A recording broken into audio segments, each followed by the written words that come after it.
Hello students, welcome to my nurture. मैं हूं कृष्णा। तो कैसे हैं आप सब लोग? उम्मीद करता हूं अच्छा ही होंगे और बढ़िया से पढ़ाई कर रहे होंगे। तो बच्चों, आज हम लोग स्टार्ट करेंगे सीबीएसई टर्म 1 का क्लास 10th का chapter number 1 chemical reaction and equations. काफ़ी बच्चे बोल रहे थे तो मैंने कहा इसको स्टार्ट कर देते हैं।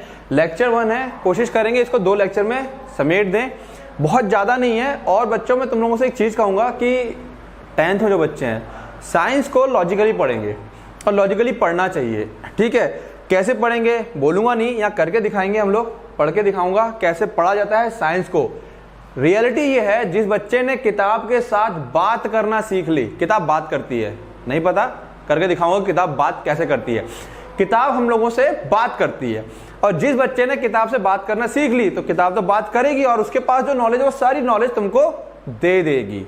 कुछ चीजें कई बार समझ में नहीं आती है तो हेल्पिंग के लिए टीचर्स होते हैं। आओ स्टार्ट करते हैं कि कैसे जो मैं बोल रहा हूं वो कैसे पॉसिबल है। तो लेक्चर 1 एनसीईआरटी लेके बैठना, फिर कह रहा हूं मैं विदाउट एनसीईआरटी नहीं। जो एनसीईआरटी लेके नहीं बैठेगा उसके लिए लेक्चर बेकार है, पहले बोल दे रहा हूं मैं। एनसीईआरटी लेके बैठे, जहां जहां पे जैसे जैसे मार्क करता चल रहा हूं वहां पे वैसे मार्क करते चले। कहां पर कैसा क्वेश्चन अराइज हो सकता है हम उसके बारे में बात करेंगे। टोटल एनसीईआरटी रहेगा, एनसीईआरटी से बाहर अगर कुछ पॉसिबल होगा तो हम देखेंगे। पहले हम पूरा कंप्लीट एनसीईआरटी पढ़ेंगे, आज पूरा कॉन्सेप्ट कवर करेंगे और जब एक बार लेक्चर खत्म हो जाएगा तो हम लोग एक बार टॉप 50 या मोस्ट इंपॉर्टेंट 50 क्वेश्चंस या 30 क्वेश्चंस की एक सीरीज लेके आएंगे। उसमें सारे क्वेश्चंस हम लोग क्या करेंगे, कवर करवाएंगे। चलो स्टार्ट करते हैं। पहला चैप्टर है chapter 1 chemical reaction and equation. तो बच्चों, मैंने जैसा कहा था कि क्लास जो ये बुक होती है हमसे क्या करती है, बात करती है। तो चलो देखते हैं कि बात कैसे करती है। बुक रीड करने बड़ा मजा आता है। अच्छा, एक और चीज, जिसकी इंग्लिश वीक है, अब इंग्लिश की क्लास करने मत बढ़ाए। इंग्लिश वीक होने का मतलब है जिसको वर्ड मीनिंग ही क्लियर नहीं है ना, ये क्या बोल रहा है ये तुम लोगों को अगर समझ में ही नहीं आता है ना, ये बुक क्या कहना चाह रही है या ये क्या बोल रही है, ये बात अगर तुमको समझ में नहीं आ रही है तो बड़ी दिक्कत हो जाएगी। तो इसीलिए मैं फिर कहूंगा, जिन लोगों का थोड़ा सा अगर वर्ड मीनिंग का प्रॉब्लम है तो वो डिक्शनरी साथ लेके बैठे, ठीक है। डिक्शनरी क्या, अगर ये देख रहे हो तो मोबाइल पास में होगा, गूगल ट्रांसलेट एक आता है या तुरंत गूगल पर डालें, हिंदी में उसका मीनिंग निकल के तुरंत बाहर आता है। फिलहाल मैं पूरा एक्सप्लेन करता रहूँ तो बुक कैसे बात करती है, पहले मैं इस चीज को क्लियर करता हूँ। Chemical reaction and equation, suppose बिल्कुल नहीं पता इसके बारे में क्या है, तो आओ देखो किताब क्या कहती है। वो किताब कह रही है कंसीडर द फॉलोइंग सिचुएशन। जितनी सिचुएशन दे रखी है कंसीडर करना, कंसीडर मतलब मानना है, सोचना है। कंसीडर, देखो सिचुएशन को ऑफ डेली लाइफ, जो हमारी डेली लाइफ में होती हैं, एंड थिंक, सोचो, व्हाट हैपन्स व्हेन, क्या होता है जब milk is left at room temperature during summer. बच्चे कहेंगे सर होता क्या, कुछ नहीं होता है, तुरंत नहीं होता है। अगर तुम गर्मियों में दूध को उबालो नहीं, सवेरे उबाल दिया और छोड़ दो ऐसे ही, फ्रिज में मत रखना, अगले दिन सुबह तक हम लोग कहते हैं ना दूध फट गया, सुना होगा, ओके, उसी की बात कर रहा है कि मिल्क को लेफ्ट करना। लेफ्ट करने मतलब ये नहीं कि छोड़ दिया ऐसे और 1-2 मिनट के बाद देख लिया, ऐसा नहीं, एटलीस्ट 24 आवर के लिए छोड़ना पड़ेगा, ऐसे ही नॉर्मल। तो दूध क्या होता है, फट जाता है ना, मिल्क क्या होता है, फट जाता है। थोड़ा सा हम यहाँ पे कलर ले लेते हैं। तो यहाँ पर क्या होगा, हम लोग जो हिंदी में समझते हैं दूध को क्या बोलते हैं, हम बोलते हैं फटना, दूध का फटना। फटने के बाद कुछ लोग क्या बना लेते हैं, बड़ा मजा आता है ना, पनीर बना लेते हो कुछ लोग, तुम लोग है ना चलो, एन आयरन तवा, जिसमें रोटी बनाते हो। पैन, पैन मतलब कोई चीज, जैसे एक पैन टाइप का रहता है, इसके ऊपर हम लोग कई बार नॉन स्टिकी, अब तो नॉन स्टिकी वाले आ रहे हैं, लोहे का तवा टाइप का रहेगा। नेल, कील, is left expose to humid atmosphere. Humid का मतलब हो गया हमारे पास बेटा यहाँ पर हल्का सा, जहां पर क्या हो, नमी हो, हल्की सी जहां पर क्या हो, नमी हो। थोड़ा सा पतला हो जा रहा है, मोटा कर लेते हैं, ओके। ह्यूमिड मतलब एटमॉस्फेयर, पता ना हमारे सराउंडिंग, जहां नमी हो। अच्छा, क्या देखते हो, आयरन तवा को तुम ज्यादा दूर क्यों जाते हो, घर पे जब मम्मी अगली बार तुम्हारी तवा धुलेंगी ना तो उसको धुलने के बाद ऐसी मम्मी रख देंगी, उसके बाद देखना मम्मी जब रोटी बनाएंगी तुम लोगों की तो तवे के पहुंचती है, उसके ऊपर हल्की हल्की सी जंग आ जाती है ना, जंग समझते हो, रस्ट। तो यहाँ पर बात कर रहा है इस प्रोसेस में क्या हो जाएगा हमारे पास, आहा, थोड़ा सा कलर चेंज कर लेते हैं, कलर दिक्कत दे रहे हैं, ओके। तो इस केस में हमारे पास क्या हो जाता है, हिंदी में बोलते हैं हम लोग जंग लग जाना, और इंग्लिश में क्या बोलते हैं उसको हम लोग, रस्ट लग जाती है। तो ये जो बुक है स्टार्टिंग में तुमको कुछ प्रोसेस दिखाने की कोशिश कर रही है, प्रोसेस बताने की बात कर रही है। चलो देखते हैं। ग्रेप्स फर्मेंटेड, फर्मेंटेड मतलब सड़ जाना। अच्छा, सड़ने की भी एक लिमिट होती है, बात करेंगे उसके ऊपर। फर्मेंटेशन या फर्मेंटेड मतलब क्या, सड़ना ना, अंगूर को ऐसे खाली रख दो तो सड़ जाते हैं। अच्छा, जब खाना बनाया हमने, फूड कुक्ड है ना, पकाया, खाने को पकाया। खाने को पकाने से क्या होता है, नॉर्मली तुमने देखा ना, आलू बहुत हार्ड होता है, वो क्या होता है, सॉफ्ट हो जाता है। ठीक है, तो अल्टीमेटली हो क्या रहा है हमारे पास कि जो हमारा खाना है उसमें एक्चुअली क्या हो रहा है, खाना पक कैसे जाता है। पहले वो सॉफ्ट होता है और फिर वो बाद में क्या होता है, पहले वो हार्ड होता है जब रॉ होता है, कच्चा होता है, पकने के बाद सॉफ्ट हो जाता है। Food gate digested in our body. जो खाना हम लोग खाते हैं, हमने चपाती खाई, चबा चबा के तोड़ी, कोई भी खाना खाया, पेट के अंदर अल्टीमेटली फीसेस की फॉर्म में हम लोग, है ना, फीसेस मतलब पॉटी की फॉर्म में हम लोग उस खाने को क्या करते हैं, बाहर निकाल देते हैं। वो अपना रूप बदल चुका होता है। तो खाना पचता है, ये हुआ कैसे, क्या हुआ यहाँ पर, वी रेस्पायर, हम लोग जो सांस ले रहे हैं, हम लोग क्या कर रहे हैं, सांस ले रहे हैं। तो ये जब सब बातें वो सोचने के लिए कह रहा, सोचो जरा यहाँ पर, अगर नहीं कभी सोचा है आज से पहले तो सोचो। दूध का फटना हुआ क्या, तुम कहते हो कि कुछ लोगों ने सुना होगा शायद बैक्टीरिया की वजह से फट जाता है। बैक्टीरिया भी अपने अंदर से केमिकल निकालता है, क्या निकालता है, लैक्टिक एसिड, है ना। यहाँ डिटेल में उसके बारे में बात नहीं करेंगे, अभी हमको उसकी जरूरत नहीं है। बैक्टीरिया अपने अंदर से क्या निकालता है, लैक्टिक एसिड। वो केमिकल मिल्क के प्रोटीन के साथ रिएक्ट करता है और उसको क्या कर देता है, फाड़ देता है। फटता कैसे है, प्रोटीन डीनेचुरेशन हो जाती है, वो थोड़ा बियॉन्ड टॉपिक हो जाएगा, हम वहां पे नहीं जाएंगे। आयरन, है ना, आयरन जंग लगना स्टार्ट हो जाती है, उसके ऊपर रस्ट ब्राउनिश रेड कलर का आना स्टार्ट हो जाता है। तो ये सब क्या है, वो ये सब रिएक्शन के थ्रू बताना चाह रहा है। इन्हीं को हम लोग क्या कहते हैं, केमिकल रिएक्शंस कहते हैं। इनको हम लोग क्या कहते हैं, यही सब क्या हो रही है, केमिकल रिएक्शंस हो रही हैं। इन्हीं को क्या कहा जाता है, केमिकल रिएक्शंस। बात समझ में आई, ओके। एंड इक्वेशन, इक्वेशन की बात हम थोड़ा बाद में करेंगे, अभी जब आगे आएगा। अब आगे क्या बोल रहा है वो, इन ऑल द, देखो बुक क्या बोल रही है, मैंने कहा ना बुक कैसे बात कर रही है। बुक कह रही है ऑल द अबव सिचुएशन, जो ऊपर की सारी सिचुएशन है, the nature and the identity of nature, जो जैसा वो चीज थी, और इनिशियल यानी शुरुआती आइडेंटिटी, आइडेंटिटी मतलब जो उसकी पहचान थी। जैसे कि दूध फटने से पहले दूध था, फटने के बाद पनीर हो गया। इनिशियल शुरुआती जो उसकी पहचान थी सब्सटेंस की, हैव समवट चेंज, समवट कुछ बदल जाती है। कलर तो सफेद रहता है बट वो गाढ़ा गाढ़ा हो जाता है। तो किताब कह रही है कि इन सब सिचुएशन में हमने देखा कि जो इनिशियली वो जैसा था वो वैसा ना रह करके थोड़ा सा बदल जा रहा है, या कई बार पूरा भी बदल सकता है, लेकिन बदलेगा जरूर। वी हैव ऑलरेडी लर्न, हम लोग पढ़ चुके हैं, about physical changes and chemical changes. Physical change और केमिकल चेंज के बारे में हम लोग पढ़ चुके हैं। फिजिकल चेंज जिन लोगों को नहीं पता, थोड़ा सा मैं रिपीट करवा दूं।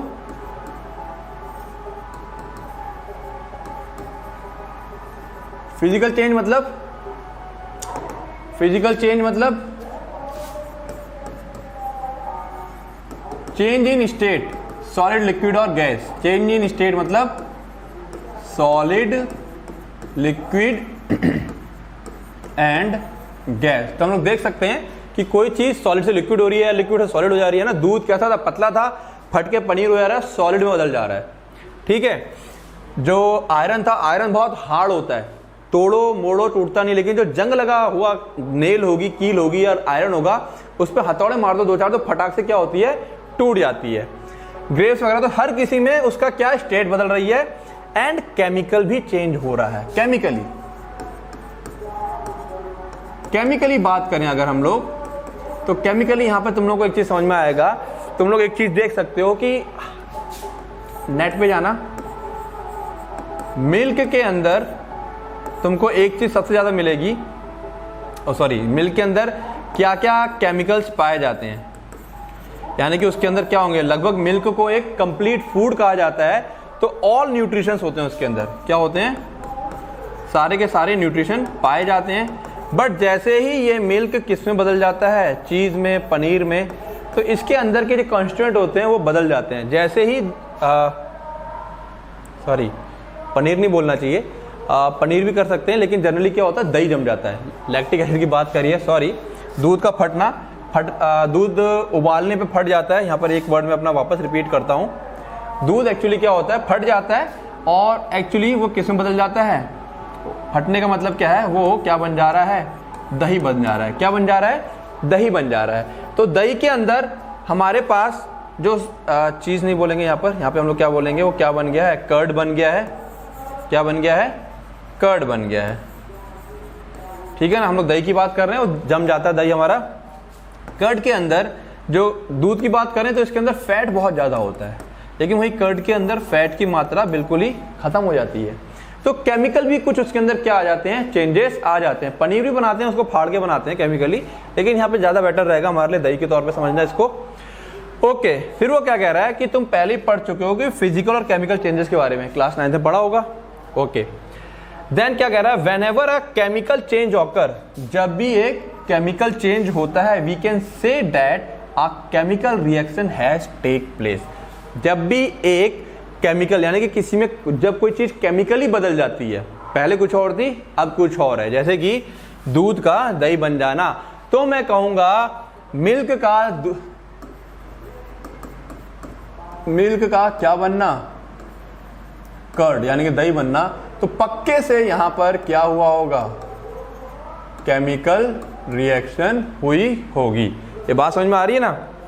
देखो मैंने क्या कहा, किताब ना बात करती है, व्हेनेवर अ केमिकल चेंजेस होकर वी कैन से, जब भी कोई केमिकल चेंज होगा तब हम कह सकते हैं कि chemical reaction has taken place, chemical reaction हुआ है। फिर क्या कह रहा है, you may perhaps been wondering, शायद तुम कभी वंडरिंग ना एकदम सडन चौंक गए हो गए या भौचक्के हो गए, एज क्यों, as to what is the actually mean, what is actually meant by a chemical reaction. क्या तुम कभी सोचते हो कि एक्चुअली केमिकल रिएक्शन का मतलब क्या है, what is the real meaning of chemical reaction. Okay, how do we come to know that a chemical reaction has taken place, हम लोग कैसे जाने कि केमिकल रिएक्शन हुआ है, कैसे पता चलेगा हम लोगों को। कि तो किताब सवाल कर रही है, क्या कभी तुम ये सोच के एकदम चौके होकर के, आखिर चौंकना, वंडरिंग मतलब कभी आश्चर्य होना कि क्या एक्चुअली केमिकल रिएक्शन का मतलब क्या समझना है, और कैसे हम पहचानेंगे, how do we come to know that, हम ये कैसे जानेंगे कि chemical reaction has taken place, how do we come to know. Okay, फिर वो कह रहा है let us perform some activities to find the answer to this question. कह रहा है कि आओ कुछ एक्टिविटीज करें ना, बच्चे जो बुक में एक्टिविटी होते हैं उसको छोड़ देते हैं, वो कह रहा है कि आओ कुछ एक्टिविटीज करें। अच्छा, ये जो एक्टिविटीज यहाँ पे होने वाली हैं वो क्या है, तुम्हारे एग्जाम में भी आएंगी। तो वो कह रहा है कि आओ कुछ एक्टिविटी करें और देखें कि केमिकल रिएक्शन क्या होता है। तो बच्चों देख रहे हो ना, इतनी चीज ने तुमको क्या किया है, केवल और केवल ये समझाने की कोशिश कर रहा है कि केमिकल रिएक्शंस क्या होती हैं और कैसे हम उसे पहचानेंगे। तो आओ देखते हैं क्या है chemical activity. Okay, chemical activity पहली है एक्टिविटी 1, आगे लिखा हुआ वॉच वीडियो, तुम लोगों को एक वीडियो भी दिखाऊंगा मैं, है ना। चलो देखते हैं क्या बोल रहा है वो, इसको अब थोड़ा सा नीचे कर लेते हैं हम लोग। ओके, कह रहा है कॉशन, पहली कॉशन मतलब होशियार, this activity needs the teacher assistant. मैं भी तुम लोगों से कहूंगा, जो मैं तुमको दिखाऊंगा, मैं भी दिखा रहा हूं, मैं परफॉर्म नहीं कर रहा हूं। यूट्यूब पे काफी सारी चीजें अवेलेबल हैं अच्छी अच्छी, जिनको तुम लोग लाइव देख करके बहुत कुछ सीख सकते हो। तो मैं भी कुछ चीज तुम लोगों को दिखाऊंगा, इसीलिए कह रहा है कि अगर ये कभी है ना खरीद के ले भी आते हो मैग्नीशियम रिबन वगैरह, तो घर पे परफॉर्म नहीं करना है, दिक्कत हो जाती है कई बार। टीचर की असिस्टेंट में ही इसको करें, और अगर तुम लोगों को किसी को बच्चों को मौका मिल रहा है लैब में इसको करने का, तो अपने टीचर्स को इंसिस्ट करें कि ये चीज हमको करके दिखाएं लाइव। क्या बोल रहा है, clean a magnesium ribbon about 3-4 centimetre long. चलो, एक मैग्नीशियम रिबन क्या होता है उसको अभी समझेंगे हम लोग। क्या है ये मैग्नीशियम रिबन, ठीक है, क्या है ये magnesium ribbon. Sand paper, sand paper क्या होता है ना, सुना होगा, इसको हम लोग क्या बोलते हैं, रेगमाल बोल देते हैं, है ना। लोहे के ऊपर जब जंग लग जाती है तो रगड़ के छुटाते हैं, रेगमाल जो होती है। जिन लोगों के घर में व्हाइट वॉश हो रहा होगा वो लोग भी जान रहे होंगे ना, जो पेंटर होता है रेगमाल मंगवाता है, अलग अलग नंबर्स के आते हैं। Hold it with a pair of tongs. बच्चों देखो, ये जो होता है ना कैंची जैसा पकड़ने वाला, आगे इसमें पकड़ने के लिए रहता है, इसको हम लोग क्या बोलते हैं, टोंग बोलते हैं। Burn it using A spirit lamp, ये स्प्रिट लैंप है, इससे कह रहा है कि इसको जलाओ, ठीक है। ओके, जलाओ burner and collect the ash and collect the ash so performed in a watch glass. जो ऐश गिरेगी, ये देख लो ये ऐश गिर रही है, दिस इज ऐश, राख, इसको वॉच ग्लास में क्या करो, कलेक्ट करो। Shown in figure, burn the magnesium keeping it away as far as possible from your eyes. कह रहा है बर्न करना है मैग्नीशियम रिबन, कीपिंग, दूर रखते हुए मैग्नीशियम रिबन को जितना अपनी आंखों से दूर हो सके। कारण क्या है दूर रखने का, समझते हैं इसको। पहले मैं कुछ दिखा दूं तुम लोगों को, जो मैं दिखाना चाहता हूं तुम लोगों के लिए रखा हुआ है पहले से मैंने। ओके, और burning of magnesium ribbon. Okay, तो यहां चलते हैं हम लोग बच्चों। ये देखो,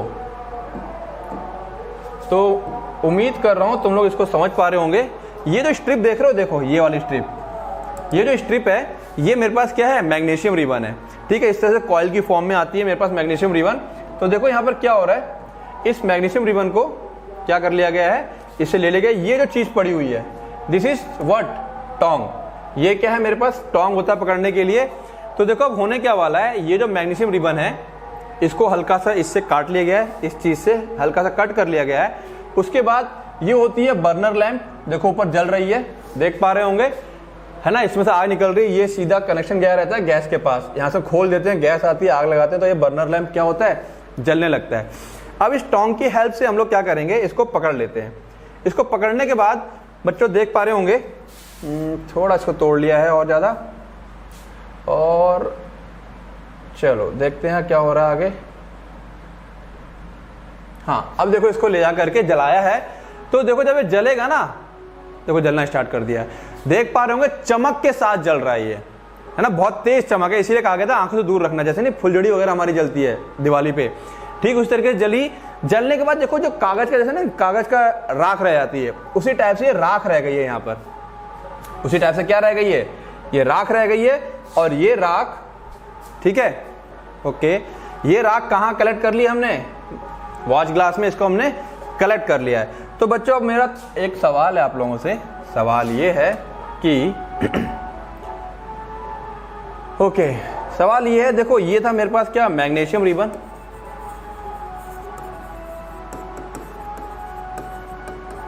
ये क्या है मेरे पास, मैग्नीशियम रिबन। इसकी जरा स्टेट बताओ, सॉलिड, लिक्विड और गैस। देख के ही तुम लोग बता सकते हो मैग्नीशियम रिबन कैसा है मेरे पास, सॉलिड फॉर्म में। क्यों पूछ रहा हूं मैं, ये स्टेट भी जब हम लोग केमिकल इक्वेशन लिखेंगे तो साथ में स्टेट भी क्या करनी पड़ती है, मेंशन करनी पड़ती है। ओके, ये जला किससे, जो बर्नर लैंप ना उसने क्या दिया, उसको हीट दिया, बट सराउंडिंग से उसने क्या लिया, एयर में बहुत सारा क्या मौजूद है, ऑक्सीजन मौजूद है, जो कि कैसी होती है, गैस फॉर्म में होती है। अब जरा ये देखो, जो ये ऐश, इसकी जो राख बन गई है, राख भी क्या है एक तरह से, भाई राख जो है, राख भी क्या है, सॉलिड ही तो है, राख भी क्या है, सॉलिड है।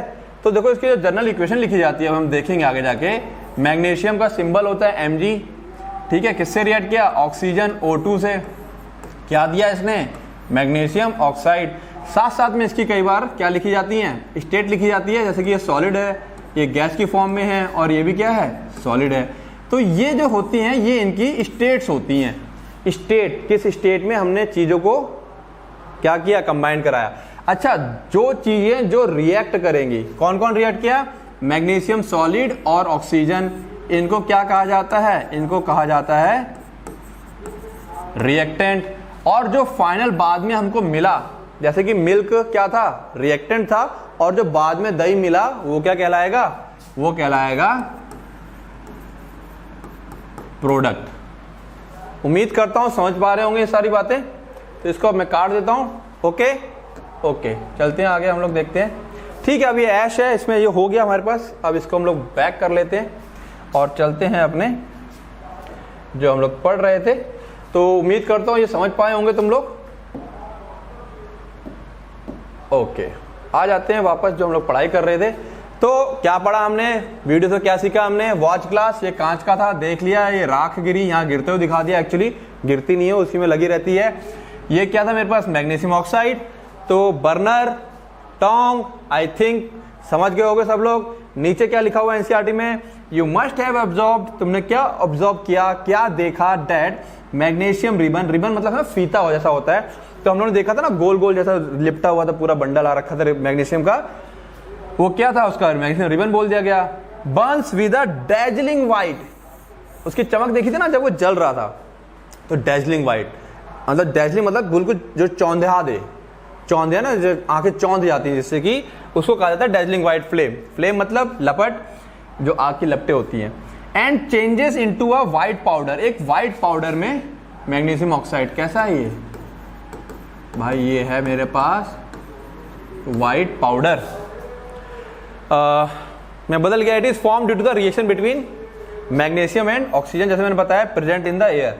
तो मैग्नीशियम सॉलिड था, ऑक्सीजन गैस थी एटमॉस्फेयर में, क्या बन गया? MgO solid.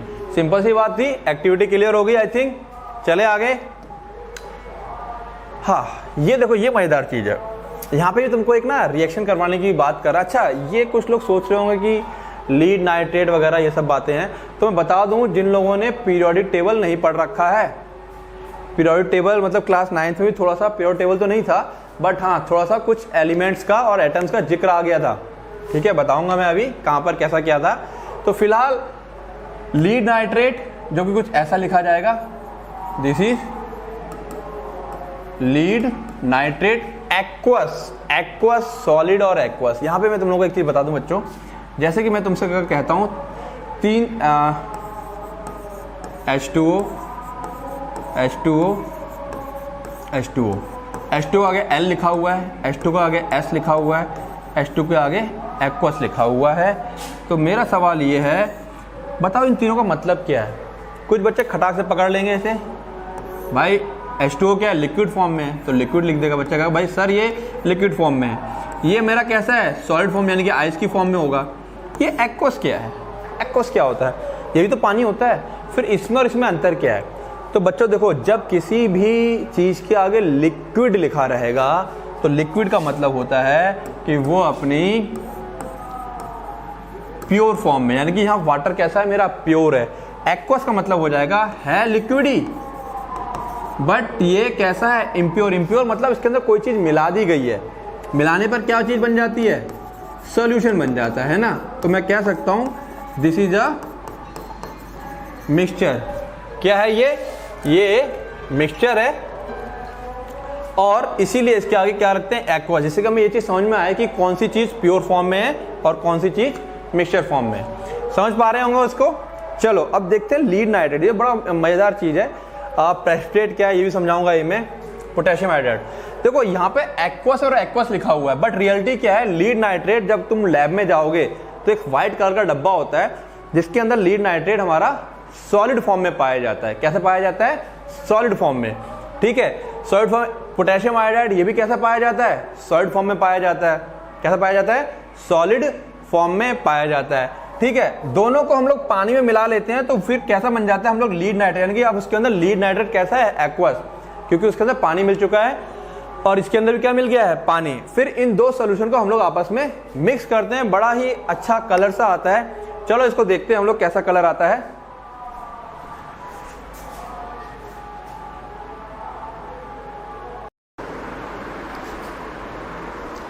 चलो तो देखते हैं क्या है हमारे पास लीड नाइट्रेट में दिखाने के लिए। वापस से आते हैं क्रोमियम पे और लीड नाइट्रेट। ओके, देखो जरा बच्चों, यहाँ पे गौर से देखना जो मैं दिखाना चाह रहा हूँ। अगेन ये देखो, लैब में जब तुम लोग जाओगे तो इस तरह के डब्बे मिलेंगे तुम्हें, ये लिखा हुआ लीड नाइट्रेट, और इस तरह का ना व्हाइट पाउडर नमक जैसा होता है। इसीलिए हर केमिकल कंपाउंड को हम सॉल्ट बोल दिया करते हैं कि ये वाला सॉल्ट। टेस्ट ट्यूब में ले लेंगे इस तरीके से लीड नाइट्रेट, ठीक है, देख सकते हो तुम लोग। और इसको लेकर के हमने अलग रख लिया। और फिर हमारे पास क्या आता है? Potassium iodide. इसको भी हम लोग क्या करेंगे? एक दूसरी टेस्ट ट्यूब में लेकर के, देखो ये भी व्हाइट पाउडर के फॉर्म में है, देखा ना। मतलब इनिशियली ये सॉलिड के फॉर्म में होते हैं, फिर हम लोग क्या करते हैं? इसे पानी में डाल करके एक्वस बना लेते हैं। बंद करके इसे अलग कर देंगे हम लोग यहाँ पर। तो इसके अंदर देखो हम लोग क्या डालेंगे, ये दूसरी एक टेस्ट ट्यूब है, उसके अंदर वाटर था, ये वाटर डाल के सॉरी, हम लोग क्या करेंगे? एक सॉल्यूशन बना लेंगे एक्वस। देख पा रहे होंगे? ओके, थोड़ा सा आगे बढ़ते हैं। ठीक है, उसके अंदर ही पानी डाल देंगे। और अब हम लोग उसके अंदर क्या कर रहे हैं? पानी डाल रहे हैं, तो वो भी क्या बन गया? मेरा सॉल्यूशन बन गया। और उसको भी अच्छे से हिला लेंगे ताकि वो क्या हो जाए? अच्छे से घुल जाए। ठीक है, वो थोड़ा सा वाइट ऐसे थोड़ा सा रहेगा। और जैसे ही देखो हम लोग इन दोनों को मिलाएंगे तो एक्सपेरिमेंट तुम लोगों को याद हो जाएगा। जैसे ही हम इसके अंदर इन दोनों को मिलाएंगे तो देखो क्या होता है, ये लीड नाइट्रेट, पोटेशियम आयोडाइड, जैसे दो किसी को भी किसी में मिला लो फर्क नहीं पड़ता, किसी को भी किसी में मिलाओ फर्क नहीं पड़ेगा। कलर देखना यहाँ पर, ये मिलाया, ये देखो येलो हो गया एकदम से, दिख रहा है ना येलो। ये येलो कैसे हो गया? एक्चुअली येलो प्रेसिपिटेट कहा जाता है इन्हें। क्या कहा जाता है? Yellow precipitate. तो देखा एकदम कैसा कलर चेंज आया। तो ये तुम लोगों को अब याद भी रहेगा कि लीड नाइट्रेट और पोटेशियम आयोडाइड को जब मिलाते हैं तो कैसा कलर आता है?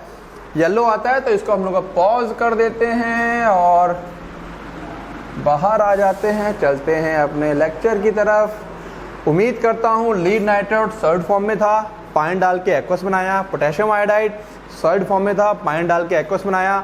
ठीक है, देखो जो येलो कलर का था ना, येलो कलर का अगर तुम उसमें से पानी अलग करोगे और येलो पाउडर फॉर्म में रहता है, पाउडर फॉर्म में सॉलिड आ जाता है। तो सॉलिड के लिए टर्म इस्तेमाल होता है प्रेसिपिटेट। जब किन्हीं दो लिक्विड को मिलाओ, वो दोनों लिक्विड थे और एक तीसरा सॉलिड बन के तैयार हो जाए तो सॉलिड को हम लोग क्या कहते हैं? प्रेसिपिटेट। और KNO3 this is potassium nitrate. ये पानी के अंदर पड़ा रहेगा, ऐसे कोई दिक्कत नहीं है। तो येलो कलर इस प्रेसिपिटेट की वजह से आया। ये प्रेसिपिटेट तुम्हारा कैसा होता है? तो एक काम करता हूँ मैं, इसको मैं येलो कलर से ही लिखता हूँ। तो ये प्रेसिपिटेट मेरे पास कैसा है? येलो इन कलर है। सिंपल याद रहेगा। क्या तुमने ऑब्जर्व किया? ये दोनों क्या कहलाएंगे? These are reactant and these are product. और प्रोडक्ट में क्या आया मेरे पास? Lead iodide. ठीक है, ये हमारे पास क्या है? Lead iodide, potassium iodide. Okay, clear हुई बातें?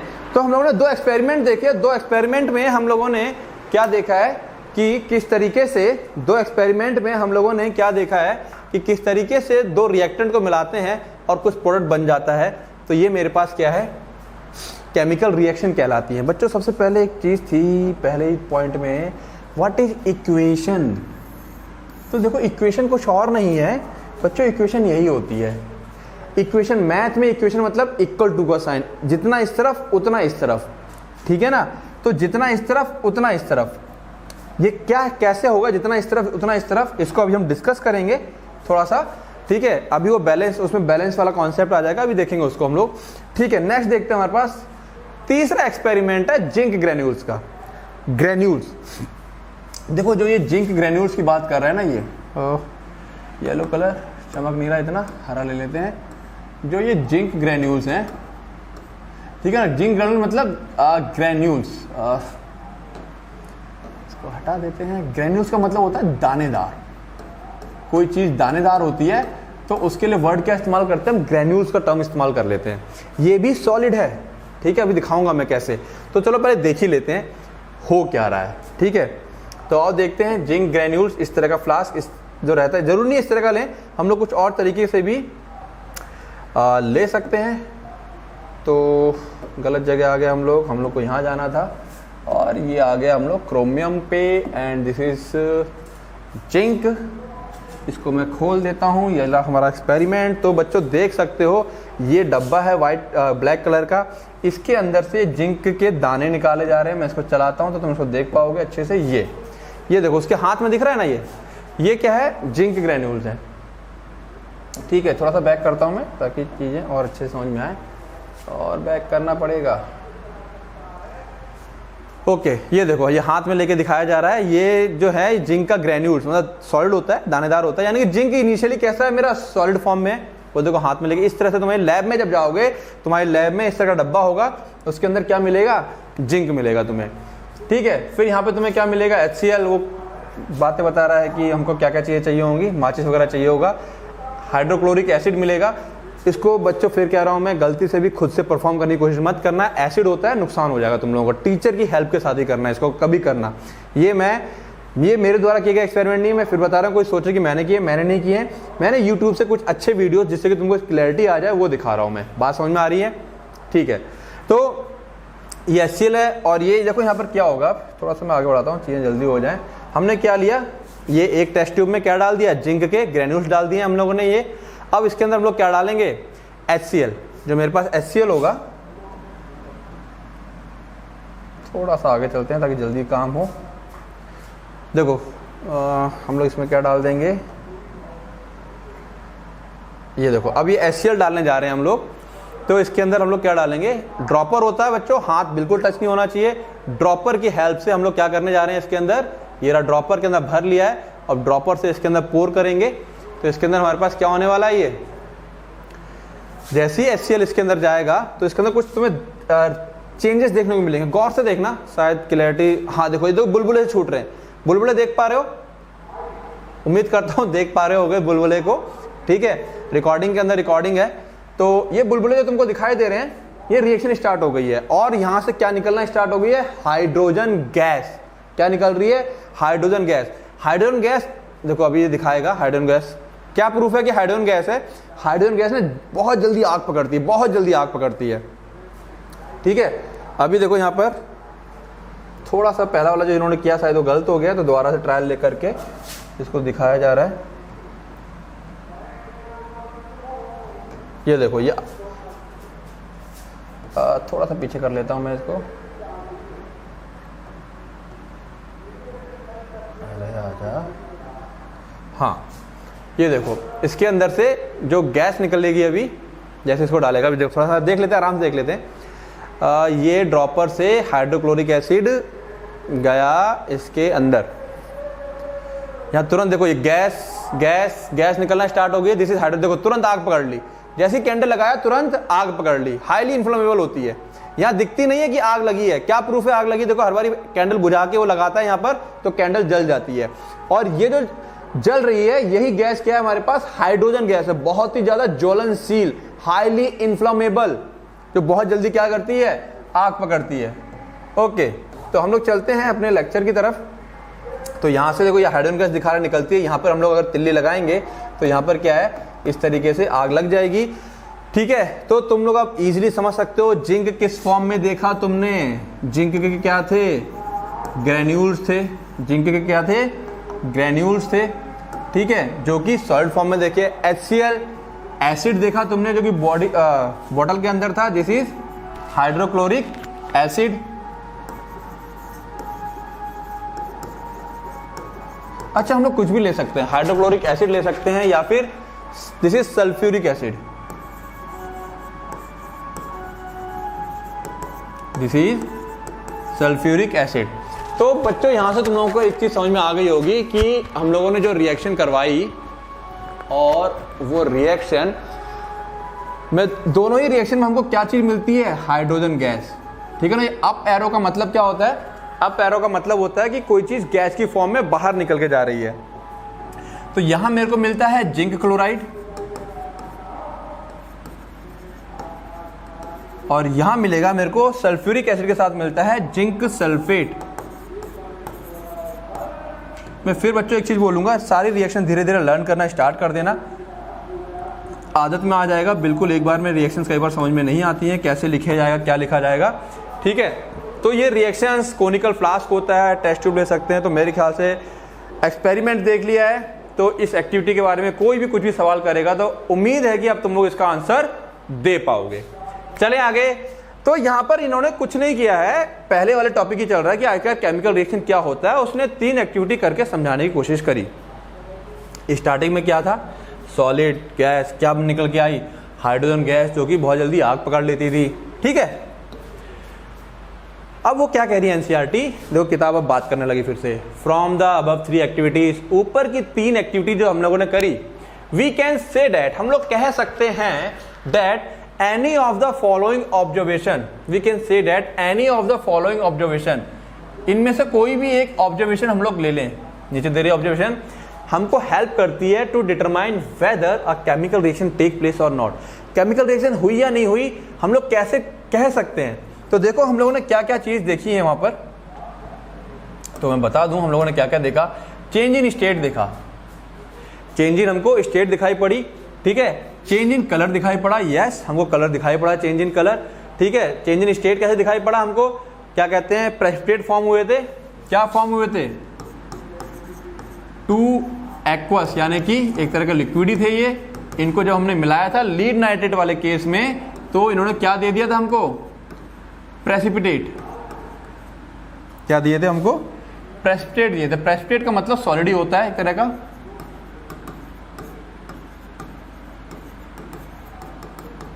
क्या दिए थे हमको, सॉलिड प्रेसिपिटेट। तो change in state, change in colour कहां देखा हमने, लीड नाइट्रेट के केस में, लीड नाइट्रेट प्लस KI के केस में हमने क्या देखा, चेंज इन कलर देखा। इवोल्यूशन ऑफ गैस, ये कहां देखा हमने, गैस का इवोल्यूशन मतलब निकलना, ये किसके केस में देखा हमने, जिंक प्लस HCl के केस में देखा। चेंज इन टेम्परेचर, बच्चों में एक चीज बता दूं मैं यहाँ पर, जब ये क्योंकि जब चेंज इन टेम्परेचर मैंने एक चीज यहाँ पे बताई नहीं है, अगर हम लोग यहाँ पे गौर से देखेंगे तो ये जो एक्सपेरिमेंट था हमारा, ठीक है, इसका अगर तुम यहाँ पे टच करोगे ना, यहां पर अगर तुम इसको टच करोगे, यहां अगर तुम इसको टच करते हो, टच हेयर, तो ये क्या होता है, हॉट हो जाता है, गर्म हो जाता है। रिएक्शन हो रही है तो इसके अंदर से हीट निकल रही है, हीट निकलने की वजह से ये चीज क्या हो रही है, गर्म हो रही है। बस यही चीज है जो ये कहना चाह रहा है। क्या कहना चाह रहा है ये, ओके, यही चीज है जो ये कहना चाह रहा है। और वो चीज ये है, वो चीज ये है, एक मिनट कट कर, ओके, वो चीज ये है कि जब कोई केमिकल रिएक्शन होती है तो क्या होता है, चेंज इन टेम्परेचर। तो ये चार चीजें अगर तुम्हें, यानी कि अब यहां से तुम्हारा बना एक ऑब्जेक्टिव का क्वेश्चन, पीछे जो एक्टिविटी थी वहां से तो ऑब्जेक्टिव क्वेश्चन बनेंगे। किन चीजों को देख के तुम जज कर सकते हो कि केमिकल रिएक्शन हो रही है या नहीं हो रही है। तो बच्चों ये चार चीजें हैं। किताब ने बात की, किताब ने एक्टिविटी करके दिखाई और किताब ने ही आंसर दिया। अब वो क्या कह रही किताब, वो तुमसे कह रही है एज वी ऑब्जर्व, जैसा हमने ऑब्जर्व किया, द चेंजेस अराउंड अस, ठीक है ना, जैसे हम ऑब्जर्व करते हैं चेंजेस, हमारे आसपास changes, we can say that there is large varieties of chemical reaction taking place. Gases, बादल टकराते हैं, पानी होता है, केमिकल रिएक्शन है, ठीक है ना। We will study about the various types of chemical reaction and their, हम लोग स्टडी करेंगे various types of chemical reaction and their symbolic representation in this chapter. Class symbolic representation क्या है ये, तो मैं तुम लोग को बता दूं सिंबॉलिक रिप्रेजेंटेशन जो कि अब आने वाला है। जिन बच्चों ने क्लास 9 तो पढ़ी होगी, जिन बच्चों ने, क्या सभी ने पढ़ी होगी ना, तो ठीक है। तो देखो यहाँ पर क्या है, क्लास 9 का एक चैप्टर हमारे पास, मैंने पहले से इसको रखा हुआ है, एटम्स एंड मॉलिक्यूल। पढ़ा है ये चैप्टर? कुछ कहेंगे नहीं सर।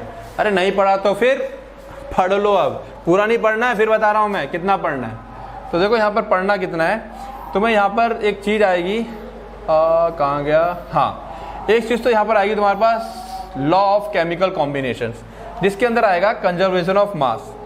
जितना रिएक्टेंट का मास होता है उतना ही मास प्रोडक्ट का भी होना चाहिए। फिर बता देता हूं मैं,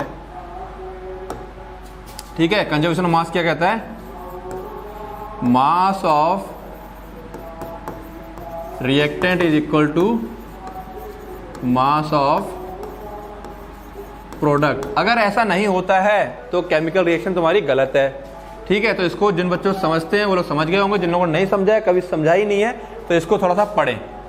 ओके, नेक्स्ट इसके बाद जो हमको देखना है, पढ़ना है, वो सीधा इसके लास्ट में आएंगे। कहाँ गया, लास्ट में आओ, लास्ट में यहाँ से, ये देखो, यहाँ से तुम्हारे क्या स्टार्ट हो गए थे, सिंबल ऑफ सम एलिमेंट। याद आया?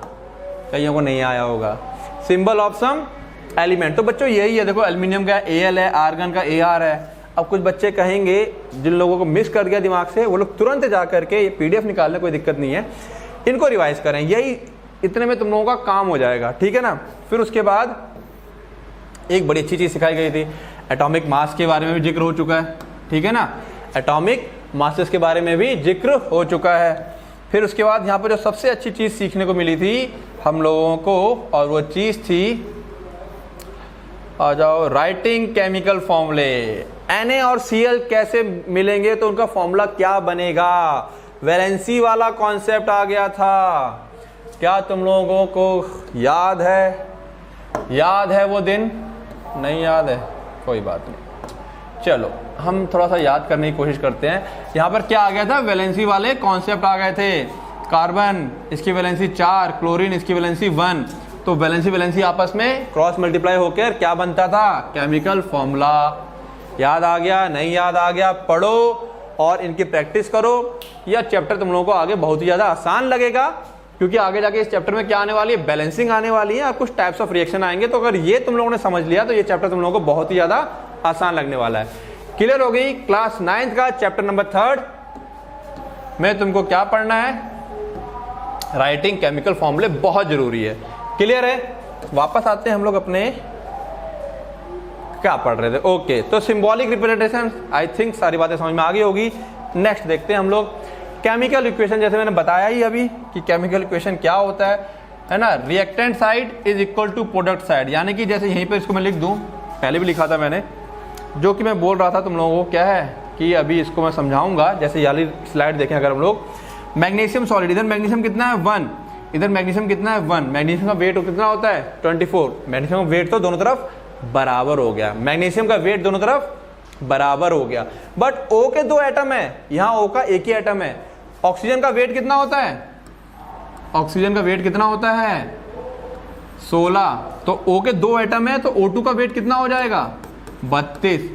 तो यहां पर ऑक्सीजन के 2 एटम है, यानी कि 32 ग्राम हो गया। यहां ऑक्सीजन का एक ही एटम है, यहां पर O का कितना हो गया मात्र 16 ग्राम। अगर गौर से देखें, मैग्नीशियम के यहां पर 24 ग्राम है, ऑक्सीजन के यहां पर 32 ग्राम है, और इसके यहाँ कितने हैं 12 और 16। प्लस करो जरा इनको, है ना, 2 और 4 6, 3 2 5। यहाँ पर टोटल रिएक्टेंट कितना है 56 ग्राम है, यानी 56 ग्राम है।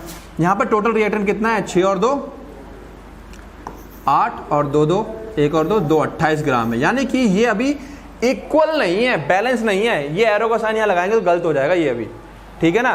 तो अभी ये बैलेंस नहीं है। अगला टॉपिक जो तुम्हारे इस चैप्टर में आएगा वो बैलेंसिंग का ही आएगा, यानी कि दोनों तरफ हमारा मास अगर बराबर आ जाएगा, जो अभी हमने देखा था law of conservation of mass 9th में, लॉ ऑफ कंजर्वेशन ऑफ मास, उसी को अगर फॉलो कर लोगे तो तुम बैलेंसिंग तुम्हारे लिए चुटकियों का काम हो जाएगा। आओ देखते हैं हम लोग, ठीक है। तो यहां पर देखो सिंपल सा कॉन्सेप्ट मैं बता चुका हूं कैसे पकड़ना है हमको। सिंबल मैग्नीशियम, ऑक्सीजन, ऑक्सीजन कभी O नहीं लिखा जाता है, ऑक्सीजन हमेशा कैसा रहता है O2 की फॉर्म में रहता है। अब इतनी बात तो पता होनी चाहिए। क्या दे रहा है हमको ये मैग्नीशियम ऑक्साइड, तो ये लिख लिया हमने। अब MgO2 नहीं। अब कहोगे सर ये कैसे पता चलेगा, तो ये बच्चों धीरे धीरे प्रैक्टिस से आएगा, एकदम से नहीं आता है। तो इसलिए कह रहा हूँ अभी से जितने रिएक्शन आते जा रहे हैं पढ़ते जाना, क्योंकि धीरे धीरे यही सारे रिएक्शंस 10th फिर 11th 9th 10th 11th का मिला के करीब करीब 50-60 रिएक्शन हो जाएंगी।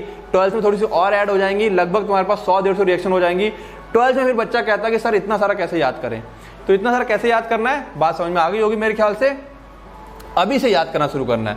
अब देखो यहाँ पे बैलेंस क्या करना है, या तो इनके एटम बैलेंस कर लो या मास को देख लो, बात एक ही है। तो हम लोग क्या बैलेंस करेंगे, ये ऑक्सीजन का एक एटम है, यहाँ ऑक्सीजन के 2 एटम है, तो बैलेंसिंग का एक सबसे बड़ा,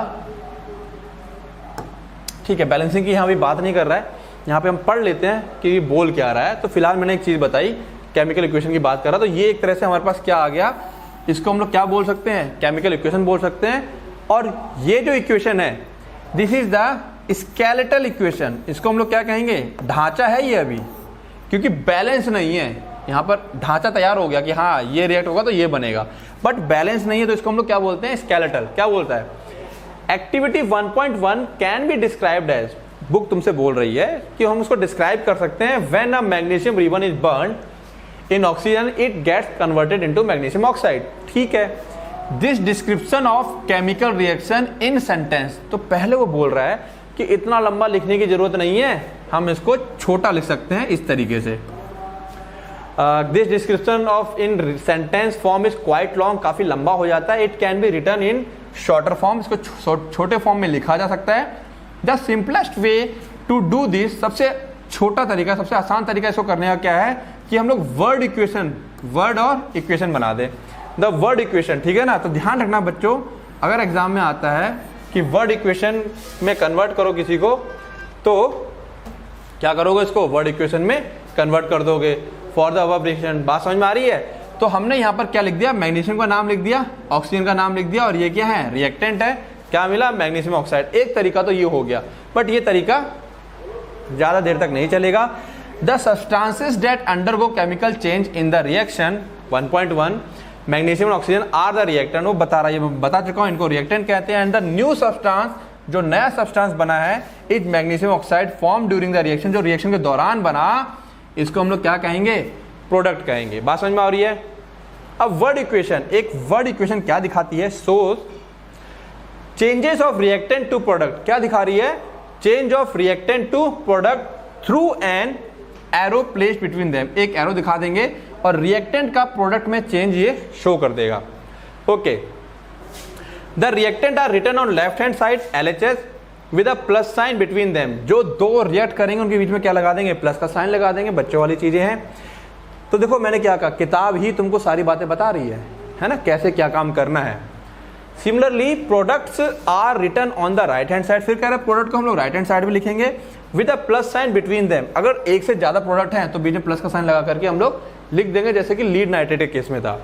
the arrow head points toward the product, जो एरो का हेड होगा वो पॉइंट करेगा किस तरफ, प्रोडक्ट की तरफ। And shows the direction of the reaction, की रिएक्शन कहां से कहां चली है। एरो ऐसे कर दोगे मतलब ये चीज इसमें कन्वर्ट हुई है, एरो ऐसे है मतलब ये चीज इसमें कन्वर्ट हुई है। सारी बातें किसने बताई, मैंने तो नहीं बताई, किताब बोल रही है। तो मैंने क्या कहा, किताब तुमसे बात करती है, किताब टॉक्स, है ना, बुक्स टॉक्स, किताब टॉक्स, एक ही बात है। राइटिंग है केमिकल इक्वेशन, तो मेरी समझ से इतना डिस्कस कर लिया है, केमिकल रिएक्शन को पता ही है। वो कह रहा है जो पीछे था ना वर्ड इक्वेशन, देखो वर्ड इक्वेशन से भी छोटा तरीका है। कौन सा तरीका है वो आने वाला उस पे। Is there any other shorter way, वो पूछ रहा है क्या कोई और भी छोटा तरीका है, shorter way for representing a chemical equation, chemical equation को रिप्रेजेंट करने के लिए। तो कहा जा रहा है केमिकल इक्वेशन, फिर आंसर भी दे रहा है, chemical equation can be made more concise, concise मतलब और भी ज्यादा छोटा, एंड यूजफुल, और ज्यादा useful if you use chemical फॉर्मूले। अभी अभी बताया मैंने, क्लास 9th आ गया, क्लास 9th। बस क्या करेंगे पढ़ के क्लास 9th को, क्या पढ़ेंगे करके क्लास 9th को, है ना। अब क्लास 9th में पढ़ो केमिकल फॉर्मूले, वो तो पढ़ाएगा नहीं यहाँ पे केमिकल फॉर्मूले, पढ़ना है, ठीक है।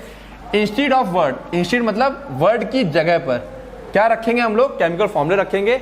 A chemical equation represents a chemical reaction, chemical equation क्या रिप्रेजेंट करेगा, पूरी की पूरी केमिकल रिएक्शन को वो रिप्रेजेंट करेगा। इफ यू रिकॉल फॉर्मूले ऑफ मैग्नीशियम, क्या कह रहा है, रिकॉल करो, याद करो वो 9th का दिन, है ना, जब पढ़ रहे थे केमिकल फॉर्मूले, बट सब उड़ गया दिमाग से। Oxygen and magnesium oxide, the above word equation can be written, जो ऊपर की हमारी वर्ड इक्वेशन है, वर्ड इक्वेशन कौन सी थी, ये रही वर्ड इक्वेशन, ठीक है। वो कह रहा है इसको हम लोग कैसे लिख सकते हैं, Mg + O2 + MgO, ये बन गई मेरे पास equation. This is called chemical equation, इसको हम लोग क्या कहते हैं, काउंट एंड कंपेयर। देखो वही बात जो मैं बोल रहा था, काउंट करो और कंपेयर करो, काउंट करो एंड कंपेयर करो the number of atoms of each element on LHS and RHS, दोनों तरफ हमें नंबर ऑफ एलिमेंट को काउंट करना है और कंपेयर करना है। Is the number of atom, फिर वो कह रहा है क्या number of atom on each element, of each element, है ना, of each element the same on both side, क्या दोनों तरफ नंबर ऑफ एटम सेम है। तो भैया मैंने पहले ही कहा मैग्नीशियम का तो 1 है, इसका भी 1 है, इसके 2 है, यहां पर 1 है, भैया नहीं बराबर है।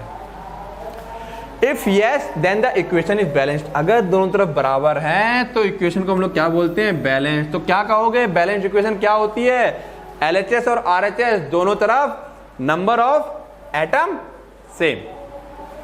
If not then the equation is unbalanced, अगर नहीं है तो इक्वेशन कैसी है, अनबैलेंस्ड है, because the mass is not same. अभी मैंने बात की ना law of conservation of mass, atom अगर गड़बड़ है तो मास सेम नहीं है, भैया जितना जलाया है उतना ही तो पैदा होगा। Conservation of mass rule class 9, mass same नहीं है, क्यों सेम नहीं है मैंने बताया अभी, इसको और एक्सप्लेन करेंगे अच्छे से। On both side of such a chemical equation is a skeletal chemical equation, जहां मास बराबर नहीं है, जो बैलेंस नहीं है, उसको हम लोग क्या बोलते हैं, skeletal chemical equation for a reaction. किसी रिएक्शन के लिए वो स्केलेटल केमिकल इक्वेशन कहलाती है। तो ध्यान रखना स्केलेटल और बैलेंस्ड और अनबैलेंस्ड, है ना, अनबैलेंस्ड को ही स्केलेटल कहा जाता है।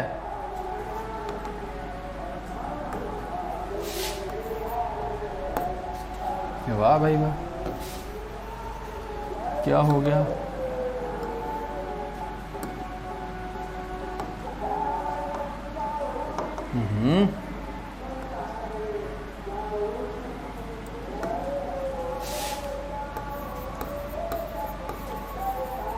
Unbalanced equation is equal to skeletal equation. बात समझ में आ गई होगी। इक्वेशन 1.2 है स्केलेटल केमिकल इक्वेशन। 1.2 कैसी है? स्केलेटल है। 1.2 कैसी है? स्केलेटल है। ठीक है, चलो आगे देखते हैं। बैलेंस्ड केमिकल इक्वेशन क्या होती है? ये सब फालतू बातें लिखी हुई हैं इसमें। हम लोगों को क्या करना है, इक्वेशन को बैलेंस कर रखा है। फालतू बातें नहीं लिखी है, मतलब बातें लिखी है कि कैसे इसको किया जाएगा एटम को बराबर। बुक के अंदर इसके अंदर 5-6 स्टेप दे रखे हैं बैलेंस करने का। बुक के अंदर 5-6 स्टेप दे रखे हैं बैलेंस करने का। हम लोग अपना कैसे करेंगे? हम लोग इसको करेंगे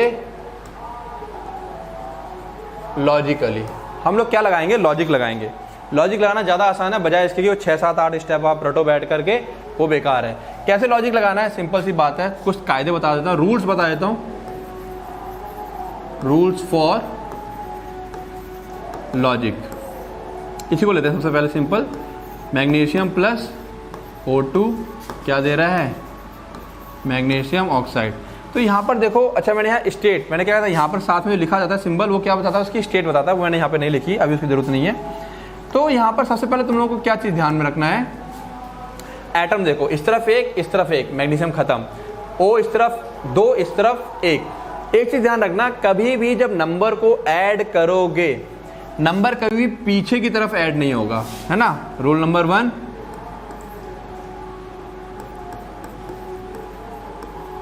नंबर कभी भी, है ना,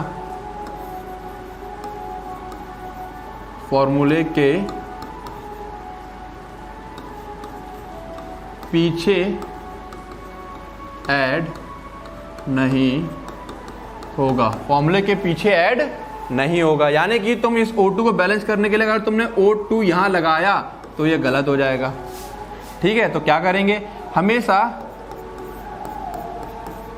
नंबर,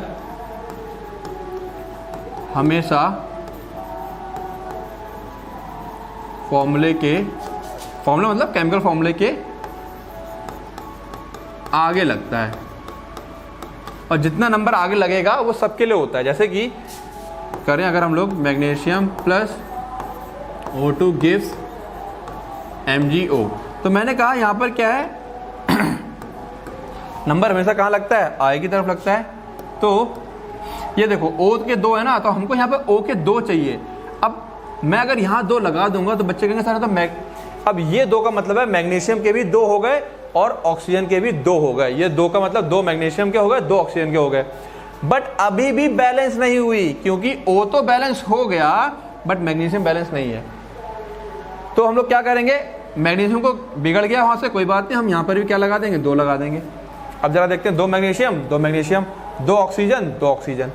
तो बात समझ में आई? हमें वो रूल नहीं लग देखना, हमको वहाँ पे जब 6-7-8 रूल दे रखे हैं, हमें क्या करना है? एक लगाना है, एक बैलेंस नहीं हुआ तो इधर बैलेंस करेंगे, इधर बैलेंस नहीं हुआ तो इधर बैलेंस करेंगे। अगर ये नंबर सटीक नहीं बैठ रहा है तो कोई दूसरा नंबर ट्राई करेंगे। तो इसको हम लोग ट्राई और एरर मेथड भी कहते हैं। क्या कहते हैं? Try and error method. बात समझ में आ रही है? ठीक है, तो चलते हैं आगे फटाफट। जैसे कि यहां पर देखते हैं हम लोग, हमारे पास जिंक और सल्फ्यूरिक एसिड वाला यहाँ पर रिएक्शन दे रखी है, और आई थिंक ओके, देखते हैं यहाँ पर एक पीछे वाली रिएक्शन उठा लेते हैं। Zinc plus H2SO4 gives ZnSO4 plus H2 gas के फॉर्म में। ठीक है, काउंट करते हैं। क्या करते हैं? काउंट करते हैं फटाफट। यहाँ पर काउंट क्या हो जाएगा? जिंक 1 1, खेल खत्म। H2 के 2, H2 के 2 बराबर है S1 S1, O के 4, O के 4। बराबर हो गया, खेल ही खत्म हो गया। यहाँ आते हैं फटाफट। अच्छा, यहाँ पर मैंने जो ये है टॉपिक, एक्चुअली फिजिकल स्टेट की बात है जो मैं डिस्कस कर चुका हूँ, तो यहाँ पे उसको डिस्कस नहीं करूँगा मैं, ठीक है।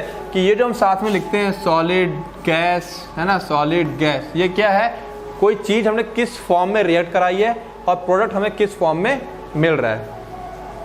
अब देखो जैसे कि यहाँ पर ये बोल दिया इसने,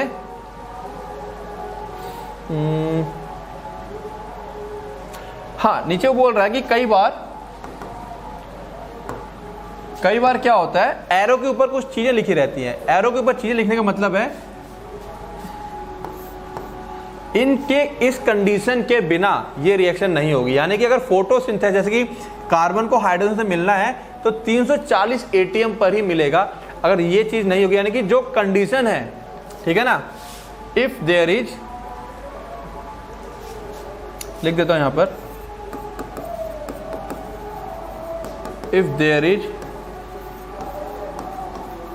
any condition for reaction, then condition is written on arrow। Condition कहाँ लिखी जाती है, एरो के ऊपर। ये प्रेशर है। फोटोसिंथेसिस जो होती है किसकी प्रेजेंस में होती है, सनलाइट और क्लोरोफिल की प्रेजेंस में होती है, तो वो कंडीशन लिख दी है, ठीक है। अब ये सारी चीजों को ध्यान में रखते हुए हमें चीजों को क्या करना है, बैलेंस करना है। बात समझ में आ गई हो, देखते हैं कुछ क्या है आगे। ओके, हम हमारे पास यहाँ पर क्या है, हमारे पास यहाँ पर कुछ क्वेश्चंस हैं एनसीईआरटी वाले। मस्ट रीड राइटिंग केमिकल फॉर्मूले फॉर क्लास 9, जैसे कि मैं पहले बता दिया था, ठीक है ना। ओके, और कुछ हम लोग क्वेश्चंस करेंगे, इसके तब और प्रैक्टिस करेंगे। फिलहाल हम इतने क्वेश्चन ले लेते हैं। एक क्वेश्चन है कि मैग्नीशियम रिबन को वहाँ पे मैंने नहीं दिखाया, जलाने से पहले ना रेगमाल से क्लीन किया जाता है। तो क्लीन इसलिए किया जाता है, मैग्नीशियम के ऊपर ऑक्सीजन से रिएक्ट करके मैग्नीशियम ऑक्साइड, मतलब एक पैसिव फिल्म, एक ऐसी ऊपर लेयर बना लेती है मैग्नीशियम ऑक्सीजन से रिएक्ट होने के बाद, जो कि उसको रिएक्ट करने में दिक्कत करती है। तो इसका सिंपल सा आंसर क्या हो जाएगा, to remove the oxide film, to remove oxide film. Actually होता क्या, मैंने बताया, मैग्नीशियम ऊपर रिएक्ट करके ना एक लेयर चढ़ा लेती है, मतलब मैग्नीशियम ऑक्साइड की तो नहीं कहेंगे उसे, मैग्नीशियम ऑक्साइड मतलब एक फिल्म बना लेती है, ऑक्साइड लेयर होती है जिसको हम क्या बोलते हैं, ऑक्साइड लेयर कहते हैं।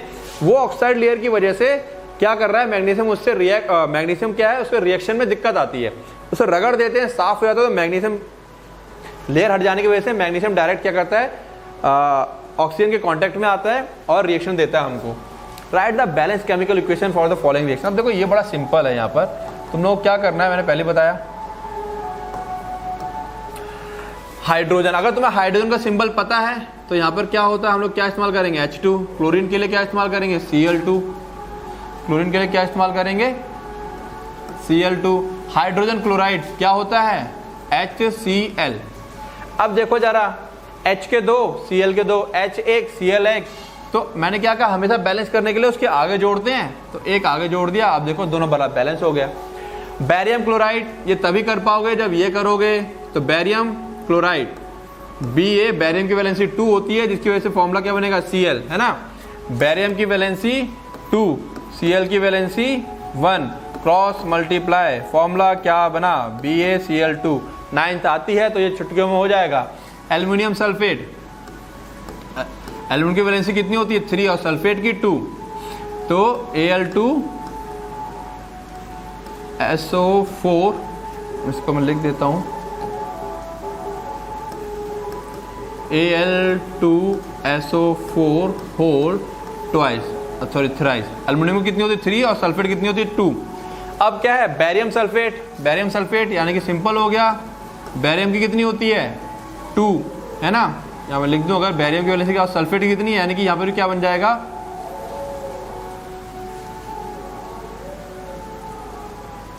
ठीक है, बैरियम की वैलेंसी कितनी होती है, 2 होती है, और सल्फेट की कितनी होती है, इसकी भी कितनी होती है, 2 होती है, तो 2 कैंसिल हो जाएगा, क्या बनेगा, बैरियम सल्फेट बनेगा। एल्युमिनियम क्लोराइड, अब मैं नहीं बताऊंगा, इसको तुम लोग प्रैक्टिस करोगे, ठीक है ना। सोडियम प्लस वाटर, सोडियम क्या है, Na और वाटर क्या है, H2O। क्या दे रहा है, सोडियम हाइड्रोक्साइड, हाइड्रोक्साइड की वैलेंसी 1, सोडियम की भी 1, तो क्या बन गया NOH और हाइड्रोजन, हाइड्रोजन तो क्या होता है H2 होता है, बैलेंस कर लेंगे। H के 2 के 2 हैं, H2 3 है यहाँ पर। अब देखो यहाँ, अच्छा ऊपर वाला बैलेंस नहीं कह रहे हैं मैंने, चलो बैलेंस कर लेते हैं इसको। यहाँ पर इसको हम लोग थोड़ा सा क्या कर लेते हैं, इसको आगे ले चलते हैं। Barium chloride plus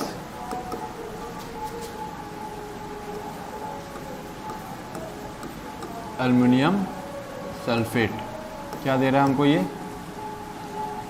barium sulphate plus साथ में क्या दे रहा है ये, एल्युमिनियम क्लोराइड, एल्युमिनियम क्लोराइड। तो देखो मैंने सिखा चुका हूँ, जस्ट करा दे रहा हूँ इसको मैं, प्रैक्टिस करोगे इसको, जब नहीं आएगा तो हम क्वेश्चन में इसको और देखेंगे। बैरियम का एक खत्म, Cl2 Cl3, Cl में प्रॉब्लम है, यहाँ पर आते हैं Cl पे, Cl3 है, यहाँ पे 3 नहीं कर सकते, 3 करेंगे तो बैलेंस नहीं होगा, यहाँ की हमें एक Cl और चाहिए, बात करेंगे अभी। एल्युमिनियम के कितने हैं, 2, एल्युमिनियम कितना है यहाँ पर 1, सल्फेट के 3 हैं, और यहाँ कितना है सल्फेट 1, तो यहाँ तो हमें ऐड करना ही पड़ेगा, मजबूरी है। 3 सल्फेट ऐड करते ही, ठीक है, सल्फेट यहाँ देखो, यहाँ पे हम कुछ कर सकते थे लेकिन यहाँ कुछ नहीं कर सकते, तो हमने इसलिए पहले इसको ले लिया। सल्फेट के यहाँ कितने हैं 3, ये 3 का मतलब पूरे सल्फेट के 3 मॉलिक्यूल हो गए, बात समझ में आ रही है ना। सल्फेट के पूरे कितने हो गए, 3 मॉलिक्यूल हो गए, तो यहाँ आगे मल्टीप्लाई किया, सल्फेट यहाँ कितने हो गए, 3 हो गए। बैरियम कितने हैं 3, तो अब मजबूरी है यहाँ पर, कुछ और हम लोग कर नहीं सकते, 3 बैरियम हो गया। क्लोरीन कितने हुए, 3 × 2 = 6, 3 2 जा 6, तो मैं यहाँ पर क्या कर दूंगा, अब ये 3 है और यहाँ 3, अगर मैं यहाँ 2 लगा के देखूं तो अल्युमिनियम और क्लोरीन 2 3 जा 6 हो जा रहे हैं। एल्युमिनियम के 2 हैं, यहाँ एल्युमिनियम के भी यहाँ 2 हो गए, अरे ये तो बैलेंस हो गया। तो बात समझ में आ रही है ना कैसे कर रहे हैं हम लोग, जस्ट ट्राई एंड वो रूल्स को नहीं देखना हमको, फटाफट इसको इस तरीके से कर देना है।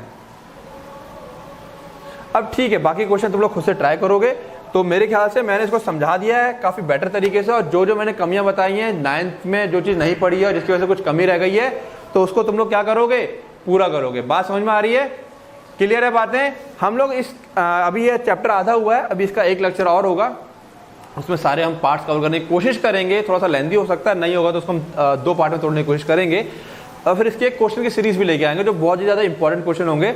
तो इसको पढ़ो, ठीक है ना। बुक तुमसे बातें करती है, 10th क्लास के बच्चे थोड़ा सा घबराते भी हैं, तो मैं कहूँगा डरे ना बिल्कुल भी, बुक को पढ़ें, ठीक है, और अच्छे से जो चीज़ 9th में अभी रह गई है उसको कवर कर लें, जो बात मैं बता दूँ केवल उतनी बातें, ठीक है ना। बात बाकी सब बढ़िया होने वाला है, पढ़ते रहें, पढ़ोगे तो अच्छे नंबर आएंगे। All the best.